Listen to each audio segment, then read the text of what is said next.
1-minute overview for those of you that don't want to watch this entire video. That's fine. Here's the basics that you need to know. You want to shoot at night between 1/500th of a second, preferably at 1/1000th of a second for your shutter speed. Then find the better light on the field. Get those lights behind you. Sometimes there's, patterns on the field. Get the best light.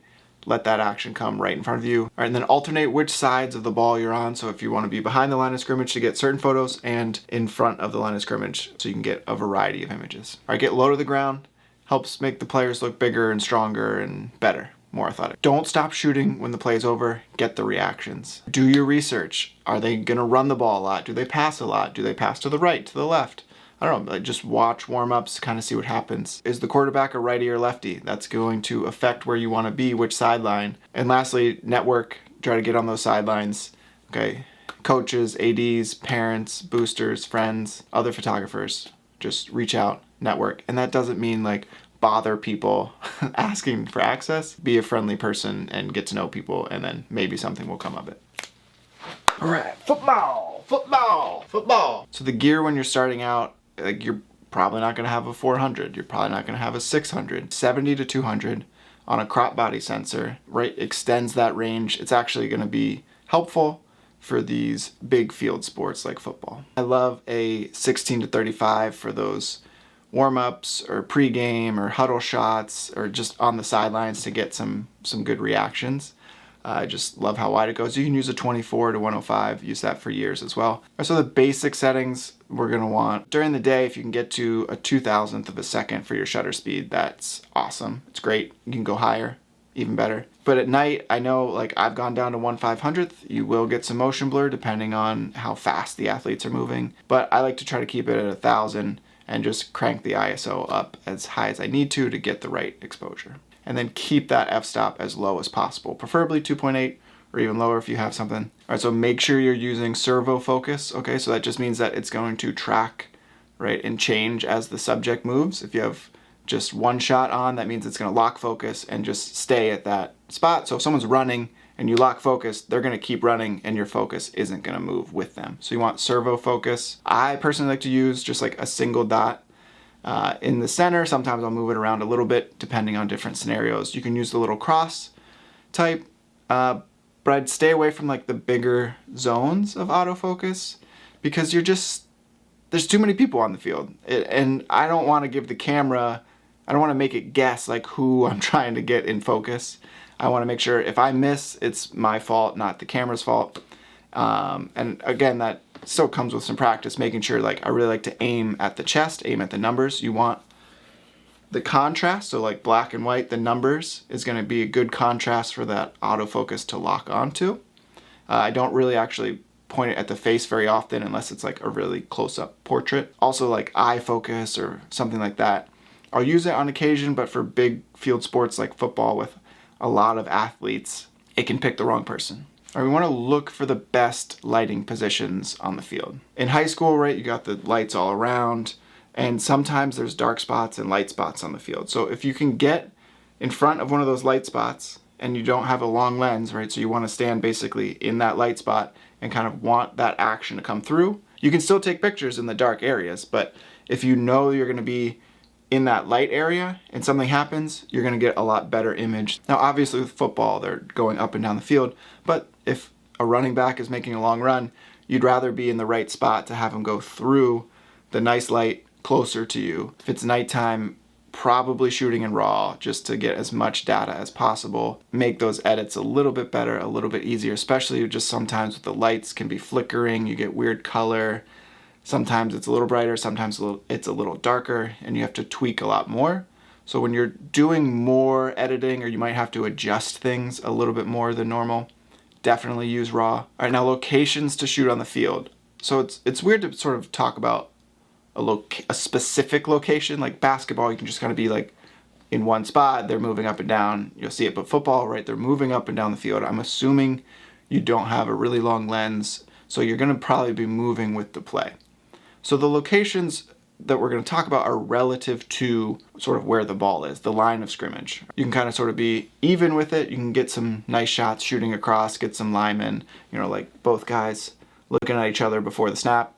Always a good photo, but from there, you're not gonna get a ton of extra stuff. Normally you're not gonna be able to shoot sort of in this area of the field because that's where the teams are. So in general, you wanna kind of stay outside of that center area. Have the line of scrimmage here. Let's say they're going in this direction. We're behind the line of scrimmage. The types of shots we're gonna get are the quarterback dropping back, okay? So you can get him on. Make sure you know if he's a righty or a lefty, because if he's a righty in this scenario, pointing downfield, he's gonna be looking more towards this sideline. Again, he can throw to the opposite side and you still might get his back, but in general, you're gonna have a better look if you're on that correct side. All right, so from here, you'll get that quarterback drops back, goes to pass. Generally pretty easy photo. With a 70 to 200, it's still gonna be a good photo, and you can crop in really tight if you want, but you can also get full body. Now, in this scenario, you can also get, if the running back is coming over towards your side, you can get that handoff, you can get those first couple steps, hopefully before he gets tackled or makes a long run. You're gonna get a couple good images of that running back. If you're photographing the defense, it actually can be good to be behind the line of scrimmage because they're all looking towards you, and that's in general where the plays are gonna happen. Now, if something goes to the other side of the field, it can be super frustrating to see like a great play or like guy hurdles someone on the other side of the field. You're like taking pictures and you just get nothing. But you just kind of have to let those photos go. All right, don't worry about like, oh, I picked the wrong side, or like I should have been somewhere else, or like I need a longer lens. If that happens on the other side of the field, you're just out of luck. So if you're looking to get receivers catching the ball or people on defense, in general, you're still going to be looking at this side of the field because you know you're not going to get a good photo. So if you're trying to guess sort of where the ball is going to go, pick one of these two receivers, or just like be ready to kind of pick one. Once you see the ball go up, you can maybe tell who the ball is going to. You kind of just forget about the people on the other side, and it makes your life a little bit easier to figure out where the ball is going on your side of the field. Now, if we are downfield in front of the play, we're going to get good shots of the running back coming through the line, further down the field. All right, so they're going to be more head on to you, assuming they get past the line of scrimmage. Sometimes these gaps will open up and you'll be able to shoot the quarterback throwing downfield, which is also a good photo. You generally want to probably be 10 to 20 yards in front of the line of scrimmage, especially if you only have a 70 to 200. That's going to be a good spot, 10 to 20 yards in front of the line of scrimmage. And if you're in the backfield, you kind of just want to be 5 to 10 yards behind the line of scrimmage because that's basically where they're going to drop back to. And again, if you're shooting the defense, you can get the sacks, things like that. Good to be behind the line of scrimmage. And then in front of the line of scrimmage, you're also going to be pre-snap. You can get some shots of the offensive lineman, of the quarterback over the line, of the receivers, okay, just kind of like waiting there, looking down the field. You're also going to be able to get maybe a big pass that comes down, and if they're like looking over or something like that, you'll have a good view of it. If they're coming back for a pass, you're just going to get the back of them. If you're looking for those receiver photos, catching the ball coming back towards you, you want to be behind the line of scrimmage. And again, making sure you're focusing on your side. Now, this is all assuming, right, the line of scrimmage is in the middle of the field. If you're like way back here, line of scrimmage is on like the 5-yard line or something, you can actually get back behind and have a little bit more clear view of those passing lanes. And if the line of scrimmage is all the way down here, in general, I like to, if they get close to the end zone, I'll actually kind of go to these more side spots. And then if they're actually a little bit further away, but like the 20-yard line, I'll be back here. Because if it's a touchdown, it's generally going to be a longer play, and they'll end up sort of maybe at a pylon, or it's going to be a long pass over the top, and you can kind of get that play developing. If they're really close to the end zone, they're generally not going to be throwing like a deep pass where someone's like going to catch it over their shoulder, where you'll have a good view of their face. So I kind of like to come over here to the sidelines because in general, they'll be looking back towards the center of the field. So if it's something that happens in the center, if it's a pass, right, you can still kind of get a side angle. If it is like a jump ball, you still might be able to get a little bit of the side. It's not just their back. And if it's in the back corner, you might even still be able to get a little bit of their face, especially if the ball is thrown to the outside. So if they're like kind of coming out to the outside, you still have a good angle where you may not have as good of an angle if you're in the back of the end zone. Again, it's all just kind of thinking about what you want. If it's a team that runs a lot and you can get to the center here and they're just going to run it up the middle, that's a good spot to be. Like the lineman clear a gap, the running back runs right through. If you're down low to shoot that, then it's going to be a nice picture. All right, so it's knowing your team a little bit. Are they going to throw? Are they going to run? Are they going to run to the outside? Or are they just going to smash it up the middle?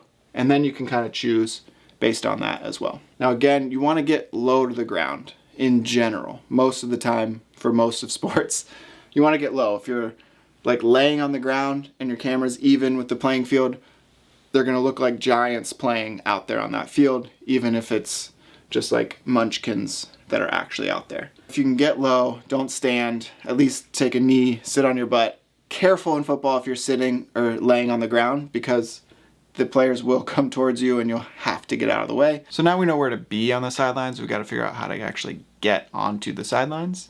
Some schools it's really easy. You can kind of just show up with the camera. You might be able to just shoot on the sidelines. This part's not for you. If you can't just like show up and get on the sidelines, make sure you're contacting the coaches, AD, booster clubs. Maybe you have to go shoot some flag football or JV football, or something that will let you just kind of like get on the sideline. Now I would suggest making sure you let someone know you're going to be there. People don't like when just like strangers show up on the sidelines of sports games with cameras. Football photos aren't all just action. Okay, you got to get the reaction. You got to keep your camera up to your eye after the play is finished. If there's a big tackle, an interception, those guys are going to get up and they're going to cheer, they're going to celebrate. You want to get those reaction photos because they're just as good as those action photos. So don't forget the bench, right? You're like over here, good play happens on the other side of the field. You're near the sideline, so you can get the reaction from those sideline players, the coaches like going crazy and celebrating. Focus where you can make a good picture. And pregame. Pregame is a great time to get some extra photos. It also allows you to warm up and just make sure your settings are right, your cameras are working, and just get used to the pace of the game. And pregame is also a good time to sort of try some creative things you might want to do or you might want to work on if you're doing multiple exposures, double exposures, slow shutter pans, things like that. It's a good time to practice those because if you're missing the photo, it's fine. Nothing's really happening during the game. If you can do those at pregame, get some good stuff, and then maybe during like the third quarter and the game's not very close, you can try them again during the game. Awesome. I think that's a great way to do it. It's typically how I do it. I'm not going to do it like right at the beginning of the game or right at the end of the game when something important is going to happen or I don't already have a lot of standard photos. I'm going to do those creative things when there's just sort of low risk of me like missing other good photos. The more you know about football, the better chance you're going to have to get good photos. Like, you know what they're going to do on a second down and they're going to only have 2 yards to go, they're probably going to maybe run the ball. If it's a third and long, they're probably going to pass the ball. You can focus on the receiver if you know it's going to be a pass. You can focus on the quarterback or the running back if you know it might be a run. Go out and have a plan. It can make a huge difference because if you go out there and you're just going to stand and talk to people and like take a couple photos, you're not going to come away with much good stuff, which is fine if that's what you want to do. But if you want to get good photos, you need to have a plan, have an action where you know, all right, I'm going to start behind the line of scrimmage, get this photo. And then later I'm going to move over here to get this photo. And like, oh, I really wanted a good huddle shot. I'm going to make sure I have my wide. I'm going to make sure I'm near the huddles to get these good photos. So you can kind of have a checklist in your head. Don't try to do too much when you're first going out there. Just try to come away with like 2 or 3 like photos that you really like. Put yourself in a position to get that photo, right? If you have to like lay on the ground, again, don't get run over at football. But if you're like laying on the ground, you might miss a bunch of stuff because you can't like move as well. But you get that one good photo that you love and you're laying on the ground. It could have been worth it to shoot the entire game like that because you're just building your portfolio. Now, if you're shooting for someone, you have to get the photos that you need to get for them, and then you can try that other stuff. If you made it this far, subscribe, and see you next time.